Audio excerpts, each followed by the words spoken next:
Enjoy being in the process of becoming.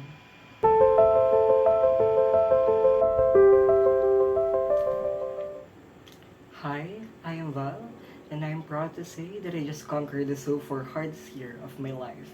And if you'd like, I'm willing to tell you my struggles, my battles, and how I rise to the occasion, and what are the lessons that I've learned in so far my hardest year, 2024. I started the year 2024 full of passion, full of hope that year would be one of my best year. But the year which I hope my best year turns into the hardest year so far. I struggle physically, emotionally, financially, and somehow spiritually.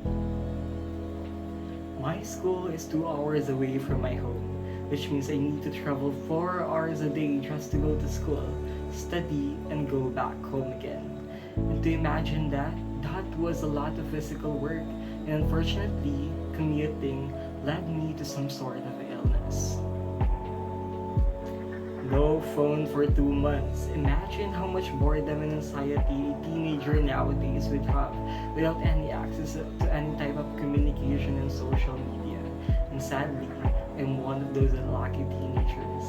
I also can't imagine how I survived.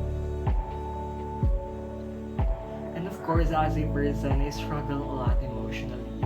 I've doubted myself, my capabilities. I've always asked myself, am I even worth the space that I'm taking in this world? And sometimes thinking, am I gonna make it? Am I gonna achieve my dreams? Am I gonna live the life that I wanted? And 2024 is also where a financial crisis arises. My father's job got shaken. He struggled every day where he can get money to provide for our daily needs. It was an anxious experience hearing your parents fight every night and stumbling where would they get the food to bring to your table. And as our financial stumbles, I was also almost sent out of school. I struggled coping with my studies and how I may even go to school that's way too far from our home without any allowance. Those moments make me lose my mind thinking that if I'm struggling, how much more it affects my parents. And above all of that, I lose myself. Almost every night of 2024, I found myself crying at night, crunching my pillow, thinking a lot of things. Many what ifs, a lot of questions, confused about my sexuality, the battles in my head of my sexuality and my faith. And am I going to live that dream? Someone told me if you have a dream, don't only dream that dream, but take actions to try to make it come true.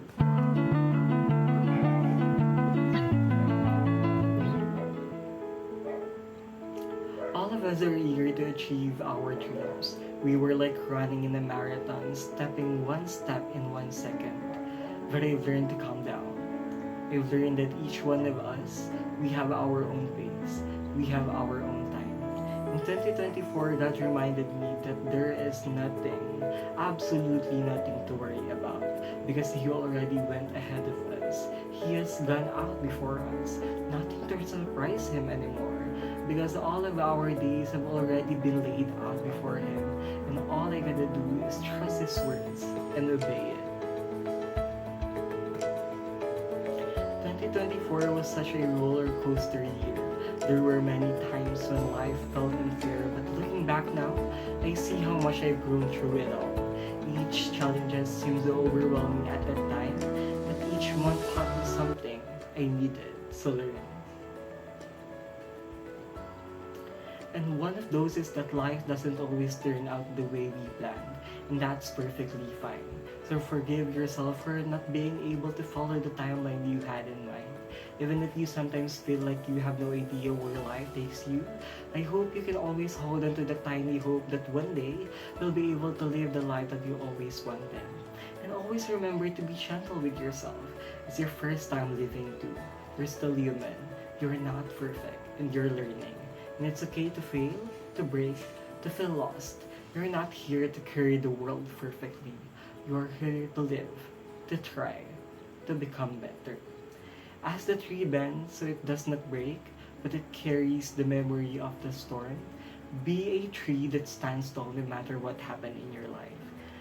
And I also wanted to share with you guys some sort of social media inspiration that I had on that year. Here you go. Whenever you feel sad, remember what Adele always say on her concert. If you're not feeling everything, you're missing everything. So let those emotions sink in your soul. That is the sign that you are living. In one of the documentary that I watched, this man lives without any electricity. And so there is no light in their house. But he believes that that is what night's supposed to be. That he wouldn't like a night so bright that he couldn't see the stars. That got me. And this one reminded me to be happy. No matter where the universe takes you, always choose to be happy. Try to make things happen in every situation you're in. And always remember to celebrate each of your accomplishments. And as this famous scene states, graduate na tayo, I know I'm not graduating anytime soon, but I want to congratulate you and I for making this far. And no one knows the weight we've carried all these years, all silent holdbacks, the prayer I've whispered in the dark, or the questions that still linger unanswered. You did the best that you could with what you knew at that time. Don't let new wisdom condemn yourself for old struggles. Again, I am Gian River Valdez. Always remember to enjoy being in the process of becoming.